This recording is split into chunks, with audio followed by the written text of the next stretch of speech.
우리는 살면서 은혜가 필요한 순간이 있습니다. 도움이 필요한 순간들이 있습니다. 대부분 나의 힘으로는 해결할 수 없는 일들을 맞닥뜨릴 때가 바로 그 순간들이기도 하죠. 오늘 말씀 속에도 이러한 나의 힘으로는 어쩔 수 없는, 나의 힘으로는 어떻게 할 수 없는 그런 상황 속에 놓인 한 사람이 등장하고 있습니다. 그 사람은 누구보다도 하나님의 은혜가 필요했었는데요. 그 사람의 이름은 바로 나아만이에요. 나아만입니다. 나아만은 누구입니까? 나아만은 아람 왕의 군대 장관이었어요. 네. 아람 왕의 군대 장관. 우리가 오늘 읽은 말씀에 앞에 나와 있는 1절 말씀을 보면은 아람 왕의 군대 장관 나아만은 그의 주인 앞에서 크고 존귀한 자니라고 되어 있어요. 그리고 그에게 아람을 구원하게 하셨고 그는 큰 용사라고 설명을 하고 있습니다. 뭐라고 설명하고 있어요? 아람 왕은 먼저 첫 번째 뭐예요? 아람 왕의 군대 장관이에요. 지금으로 치자면 국방부 장관 정도 되는 거죠. 그렇죠? 참모총장 그 위에 국방부 장관 정도 되는 위치예요. 그리고 큰 용사였다고 합니다. 나라를 구했던 구국공신이었기 때문에 아마 그 나라에서는 뭐 지금도 우리 저기 울tur목 이렇게 가보면 진도 이렇게 대교 넘어가다 보면 막 이순신 장군 동상 엄청 크게 만들어놨더라고요. 그게 왜 그렇게 해놨겠어요? 이순신 장군이 그 당시에 임진왜란 당시에 우리나라를 일본에서 구한 구국 영웅이니까.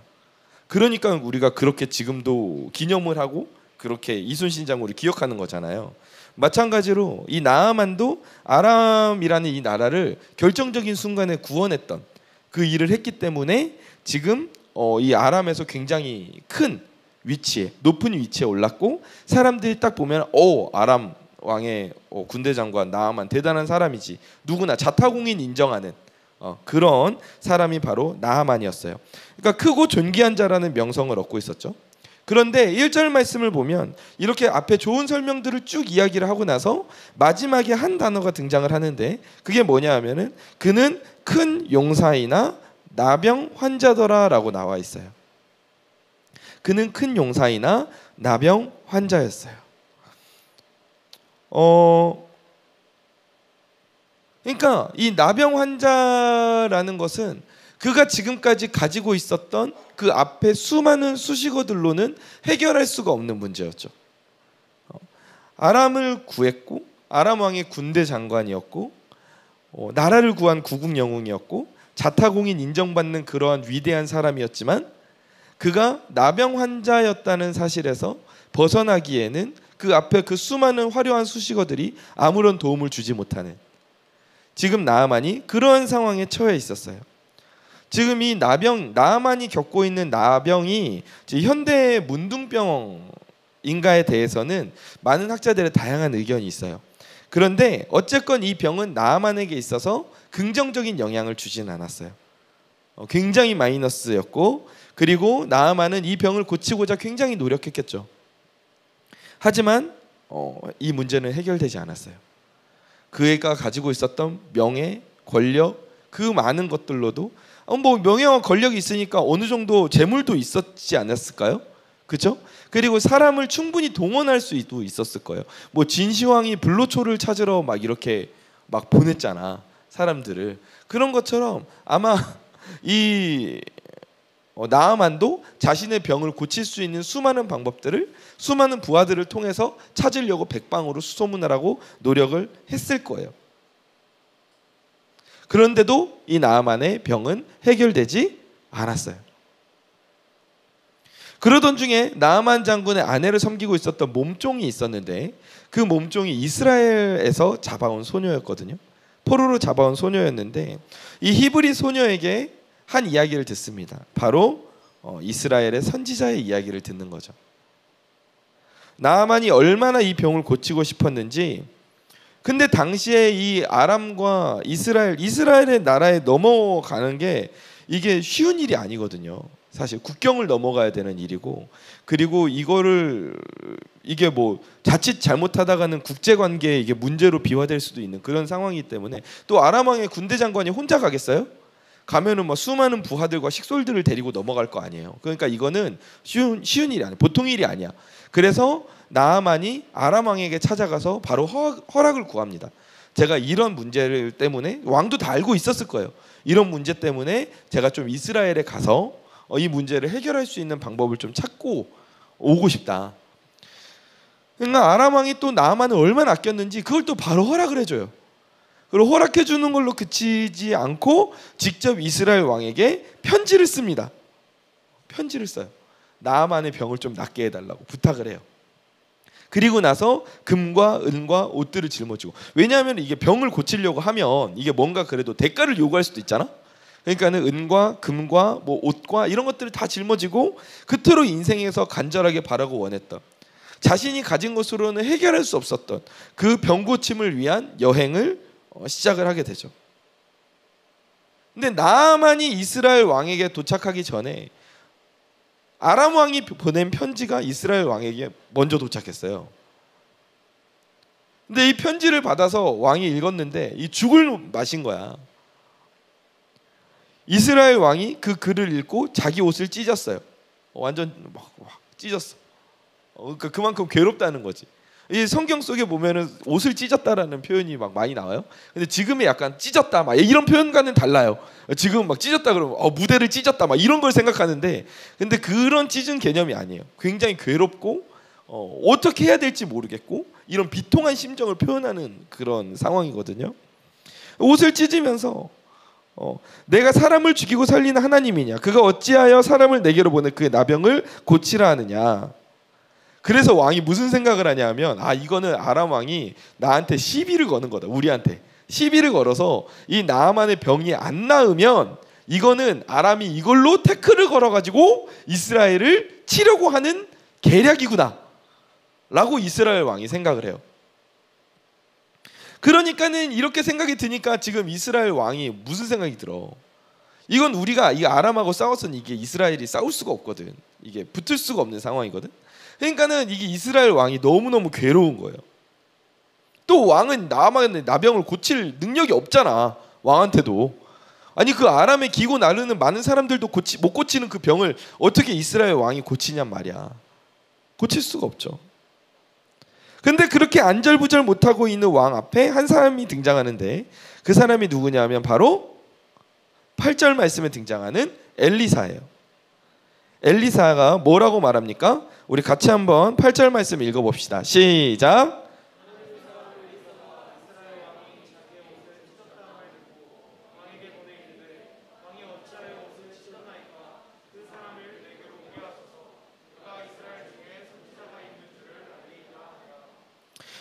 자, 엘리사가 뭐라고 말해요?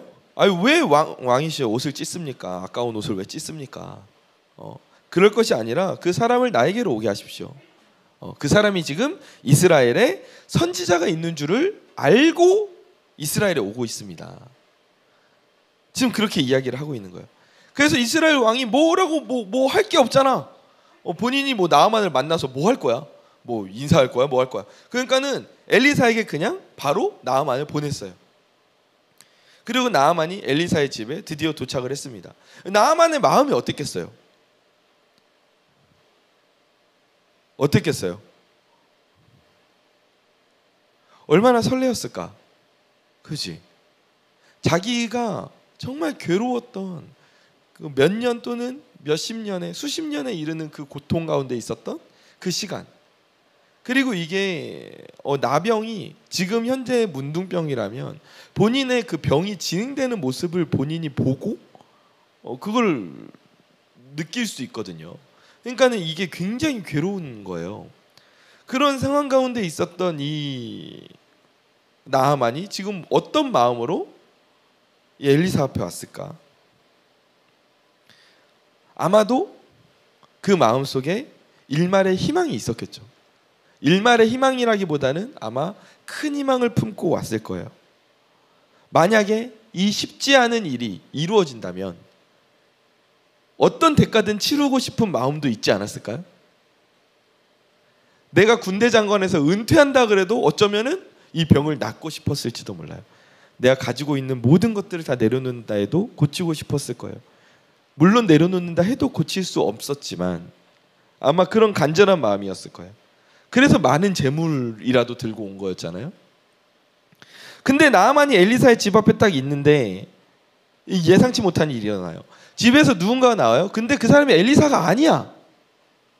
엘리사의 비서가 나와요. 그러더니 뭐라고 말합니까? 요단강에 가서 몸을 7번 씻으라는 거야.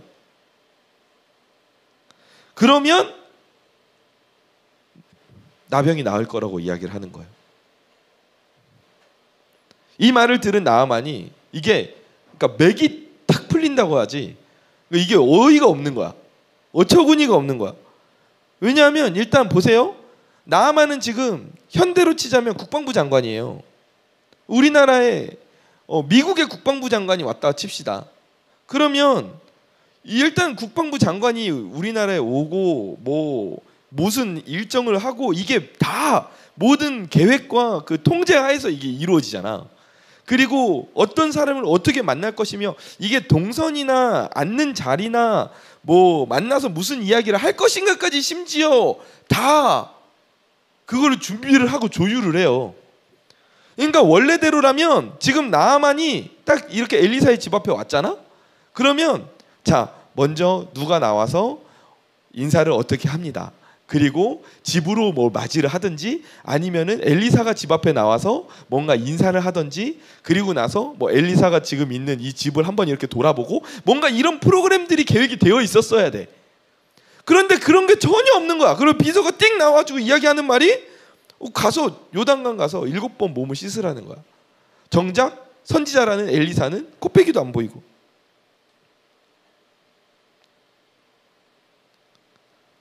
이게 어이가 없죠. 어이가 없는 거죠. 이거는 어떻게 보면은 굉장히 큰 결례로 느껴질 수가 있는 일인 거예요. 나아만이 지금 기분이 좋지 않은, 충분히 기분이 나쁠 수 있는 상황이에요. 그런데 여기에 그치지 않고 그 나병에 대한 해결책으로 준 게 뭐예요? 요단강에 가서 몸을 7번 씻으라는 거예요. 요단강이 우리나라 사람들이 보통 이렇게 쉽게 오해라기보다는 좀 이렇게 선입견이라고 하죠. 흔하게 갖는 것이 그 강의 크기라고 해요. 그러니까 각 나라마다 굉장히 유명한 강들이 있잖아요. 우리나라에는 뭐 서울에 일단 한강이 흐르고 그리고 우리 목포 앞바다에도 영산강이 흐르고 있고 그리고 영국에는 무슨 강이 유명하죠? 무슨 강이 유명하지? 영국의 템즈강이 유명하지 않아요? 그치? 그리고 파리에는 무슨 강이 유명해요? 세느강이 유명하잖아요. 파리에는. 그러니까 이런 나라마다 유명한 강들이 있어. 근데 그 강들이 사이즈가 되게 작다는 거야. 그래서 여행을 가보면 우리가 흔히 생각하는 한강 아니면 영산강 뭐 이런 정도의 규모를 생각하고 야 진짜 그 옆에 막 사람들이 막 어마어마하게 다니고 막 이렇게 막 누워서 막 선탠하면서 봉주르 무시우 막 이러면서 막 이러고 있겠지라고 생각하고 가는데 근데 너무 좁아. 강이 꼭 약간 삼양천의 약간 좀 이렇게 넓은 버전 약간 그런 느낌이니까 이게 되게 사람들이 거기에서 좀 선입견이 깨지는 그런 경험을 한다고 해요. 근데 요단강이 그랬다는 거예요.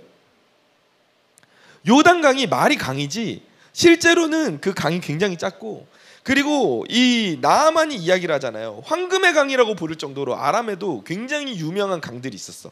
아름답고 물이 깨끗하기로 소문난 강들이 있었는데 아니 지금 내가 강에 몸을 씻어서 이 병이 나았을 거면 그 깨끗하고 아름다운 강에 가서 내가 몸을 씻었지 여기까지 와가지고 내가 이 흙탕물 게다가 요단강은 흙탕물이거든.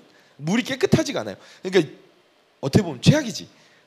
근데 그 상황 가운데에서 내가 이 흙탕물에 와가지고 이 조그마한 강에서 시냇물 같은 이 강에서 내가 몸을 담그고 몸을 씻으려고 내가 여기까지 왔냐. 게다가 심지어 그 이야기를 막 와가지고 엘리사가 이해하시고 한 번만 내 말 믿어보라고 한 번만 제 말을 믿어보시고 가셔서 씻으면 하여간 나을 거 이렇게 설득을 하는 것도 아니고 비서가 나와가지고 가서 씻으라는 거야. 그러면 병이 나을 거래. 근데 지금 나아만이 기분이 어때요? 안 좋죠. 이건 나아만이 굉장히 기분 상하는 상황이에요. 그러니까 우리가 이제 성경 이야기를 전체적으로 보니까 아이 뭐 나만 지금 뭐 자존심이 지금 뭔가 문제냐 이렇게 생각할 수 있는데 정작 여러분이 나아만이 돼서 그런 상황을 겪었다고 생각을 해봐. 나아만이 진짜 자존심이 센 사람이었으면 아 그냥 내가 병 걸려서 죽고 말지 내가 그렇게는 안 하겠다라고 생각했을 수도 있어. 그런데 나아만이 비슷한 반응을 보여요. 야 그냥 집에 돌아가자고 해요. 아람에 그냥 가자. 아람엔 강 없냐? 내가 여기까지 와서 이런 대우를 받아야 되냐? 이렇게 이야기를 하거든요. 근데 그런 발길을 잡은 것이 나아만의 종들이 뭐라고 말해요? 13절에서 그의 종들이 나와서 말하여 이르되 내 아버지여 선지자가 당신에게 큰일을 행하라 말하였다면 행하지 아니하였으리까.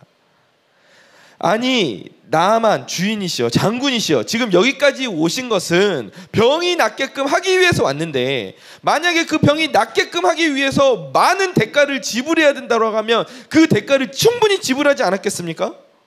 그런데 여기까지 와서 그냥 강에 들어가서 몸만 씻으면은 병이 낫는다고 하는데 그것도 안 해보고 돌아가기에는 너무 지금 여기까지 온 시간과 노력이 아깝지 않냐.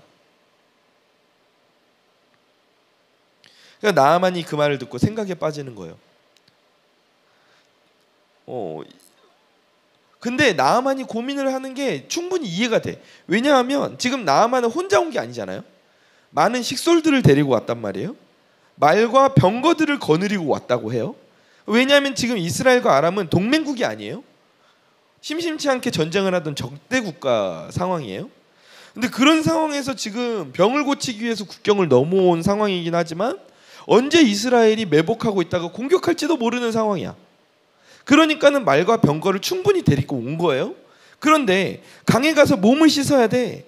그러면은 요단강에 들어가서 몸을 씻어. 아무리 시냇물 같은 그런 하천이라고 하더라도 가서 몸을 씻는데 본인이 입고 왔던 갑옷이나 장비류나 칼이나 이런 것들은 다 벗고 들어가야 되지 않았을까요? 몸을 씻는데?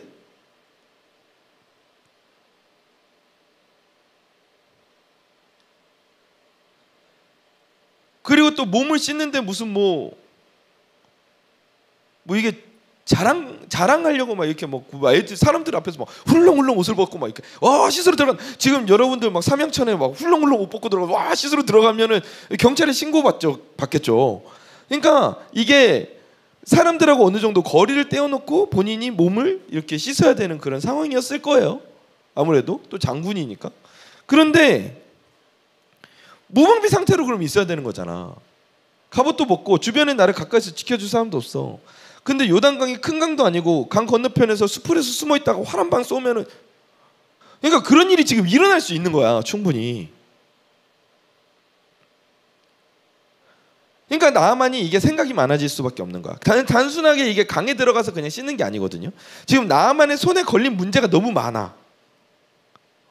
자기 자존심도 걸려 있고 지금 본인의 지금 명예나 그 국방부 장관으로서의 위치도 걸려 있고 그리고 자기의 생명뿐만이 아니라 지금 나랑 같이 데리고 온 사람들의 그런 안전의 문제도 걸려 있고 이게 너무 걸려 있는 문제가 나아만에게 많아.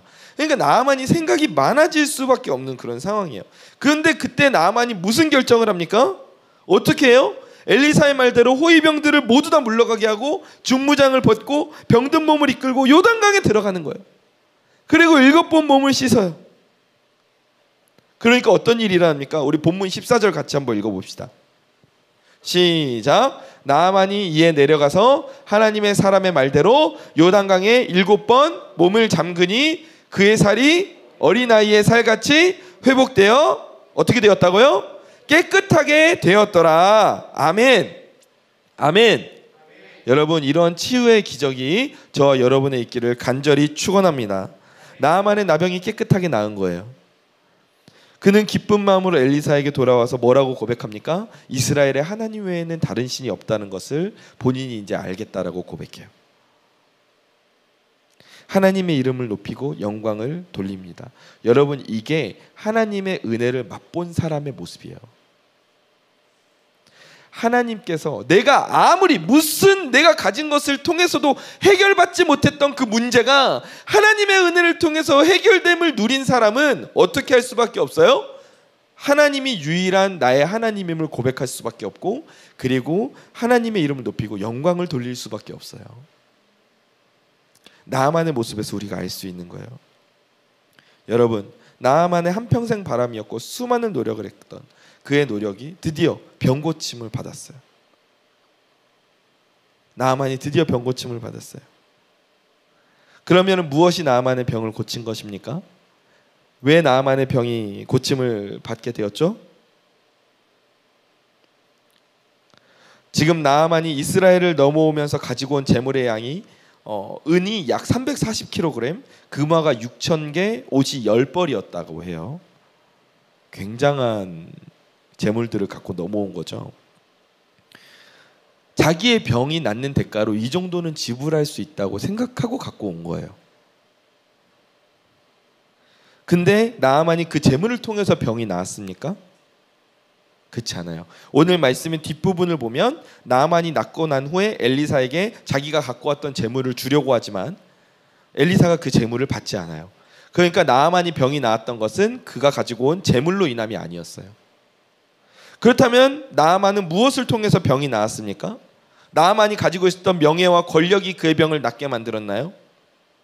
그것 또한 아니에요. 그가 수많은 부하와 병거를 몰고 요단강까지 왔지만 결국 요단강에 들어갔던 것은 수많은 부하와 병거들과 같이 들어간 것이 아니라 본인 혼자였어요. 자신의 몸을 지켜주던 중무장이 아니라 그 중무장을 모두 다 벗고 정말 화려한 검과 갑옷은 그에게 이제 아무런 도움이 되지 않는 거야. 그가 동원한 많은 사람들을 보니까 그의 명예와 권력을 알 수 있었지만 그것 또한 그에게 도움이 되지 않는 거예요. 나아만의 병이 나았던 것은 그의 명예와 권력으로 된 것이 아니었어요. 그러면 무엇이 그의 병을 낫게 만들었습니까? 무엇이 나아만의 병을 낫게 만들었습니까? 바로 하나님께 전적으로 의탁했던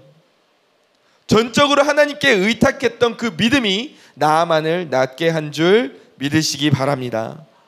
따라해 봅시다. 의탁하는 믿음. 여러분, 요단강에 가서 7번 몸을 씻는 것은 사실 일도 아니에요. 그럼에도 그런 행동을 해서 병이 나았다면 그것이야말로 하나님의 은혜가 아닙니까? 여러분, 이것도 하나님의 뜻이 담겨져 있어요. 만약 정말 어려운 일을 해서 나아만의 병이 나았다면 그러면 나아만의 의의가 드러났을 거예요. 야, 내가 이렇게 생고생을 하니까 병이 나았구나라고 생각을 했을 거예요. 근데 나아만은 오히려 자신에게 있었던 자기의 의의를 모두 다 내려놓은 상황에서야 그제서야 하나님께서 그가 전적으로 하나님을 의탁하고 있는지를 보셨고 그가 7번 요단강에서 몸을 씻으라는 처방을 그래서 내리신 거예요. 사랑하는 우리 대학부 지체 여러분, 우리도 마찬가지예요. 우리가 하나님께 은혜를 받는 데에는 우리의 물질이나 명예나 내가 가진 것이 중요한 게 아니에요. 내가 가지고 있는 지식이 중요한 게 아니에요. 내가 하나님의 은혜를 받는 데에는 나의 믿음이 지금 어디에 있는가, 내 믿음이 지금 어떤 상태인가, 그것이 중요한 거예요. 하나님께서는 우리에게 당신의 은혜를 값없이 주겠다고 약속하신 분이에요. 이 땅에 예수 그리스도가 오신 것도 우리에게 생명을 주시고 더 풍성히 주시려고 오셨다고 약속을 하신 거예요. 그리고 예수님의 보혈로 그것을 은혜로 값없이 주셨어요. 비싼 값에 그것을 우리에게 구원의 조건을 팔겠다고 말씀하신 것도 아니에요. 그런데 단 하나 조건이 있다면 네가 살 수 있는 길은 하나님을 사모하고 진정으로 그 은혜를 필요로 하며 하나님께 전적으로 의탁하는 믿음이 있는가, 그것이 중요하다라고 하나님이 말씀하시는 거예요. 그리고 그 자에게 바로 은혜를 내려주시겠다고 약속하십니다. 사랑하는 우리 대학부 지체 여러분, 나아만은 그것을 행동으로 보여주었어요. 그 의탁하는 믿음이 삶 속으로 옮겨져서 그것이 삶 속에서 드러날 때 그의 삶 가운데 역사가 일어났다고요. 우리도 그 하나님을 의탁하는 믿음을 삶에서 드러내기를 간절히 축원합니다. 우리는 누구나 보험을 두고 행동하는 경향이 있어요. 자동차 사고가 났을 때나 병원에 입원했을 때 보상을 받을 수 있는 보험, 삶에서 어려움을 당했을 때 의지할 구석, 이런 것들을 남겨둬요. 누군가는 그것이 돈이 될 수 있고 누군가는 그것이 인간관계가 될 수 있어요.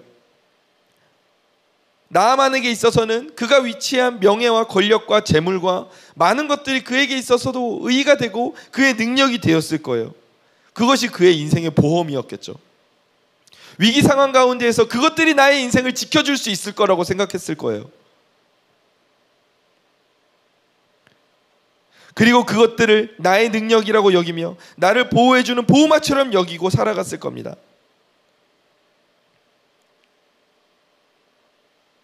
그런데 이런 세상의 모든 것들은 하루아침에 사라져버릴 수 있는 것들이에요.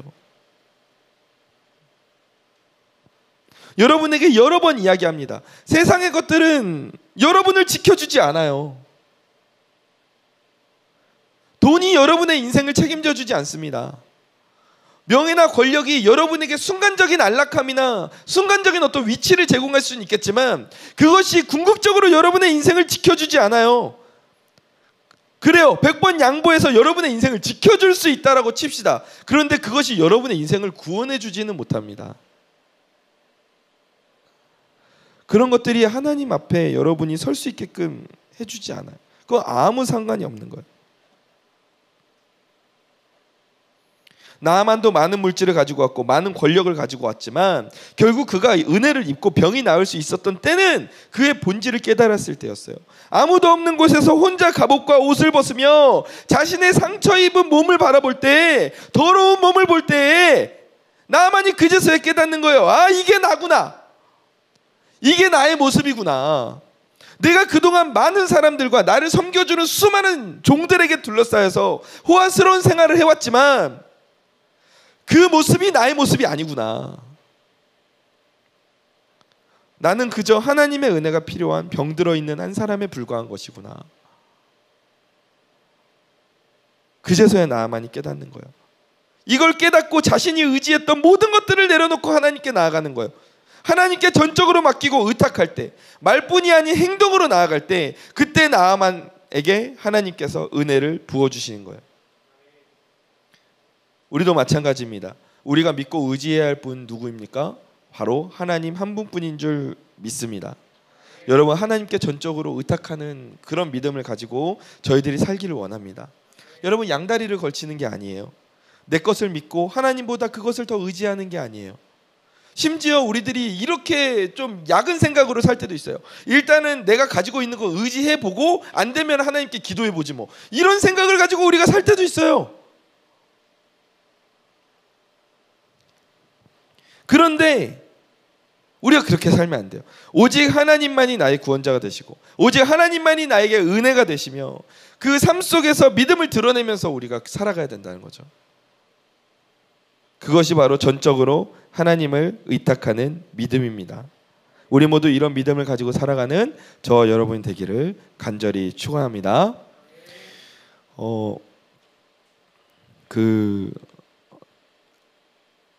저희 아들 대민이가 이제 뭘 많이 들고 나왔어요. 손에 보니까는 뭐 장난감도 막 들고 나오고 가방도 들고 나오고 본인이 하여간 좋아하는 것들을 뭐 많이 들고 나왔더라고요. 그래서 일단 뭐 들고 나왔으니까 뭐 내가 뭐라고 하진 않았어요.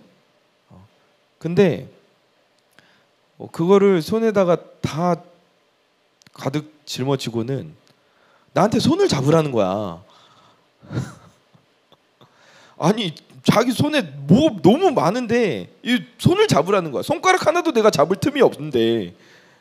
그래가지고 대민아, 지금 너가 손에 든 게 너무 많으니까 내가 너를 손을 잡아줄 수는 없고, 그러면 이거를 집에다가 좀 두고 오든지, 이걸 네 손에 있는 것들을 좀 놔야 내가 손을 잡고 이게 아빠가 갈 수 있다.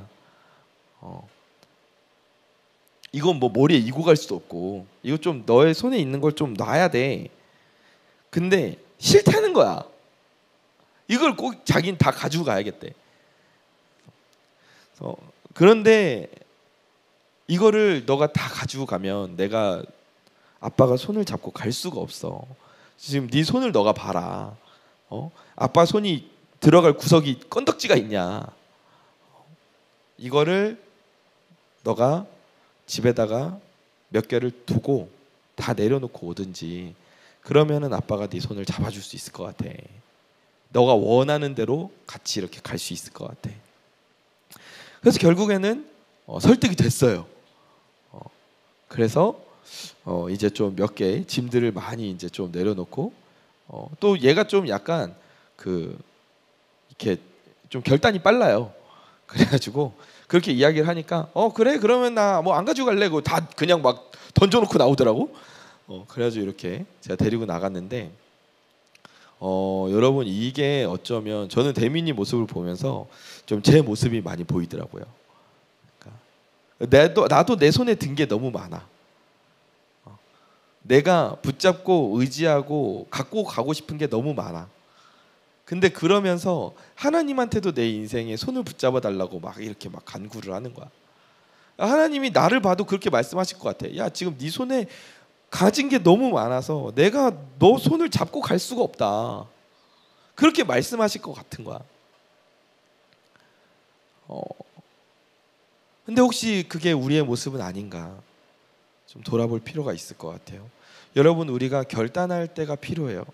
인생에 있어서 반드시 여러분이 결단하고 하나님을 의탁해야 할 때가 분명히 올 겁니다. 아니면 지금 이미 그 결단을 해야 되는 상황 가운데 서 있는 지체들도 있을 수 있어요. 여러분, 그러할 때 하나님을 의탁하는 믿음을 반드시 가지셔야 합니다.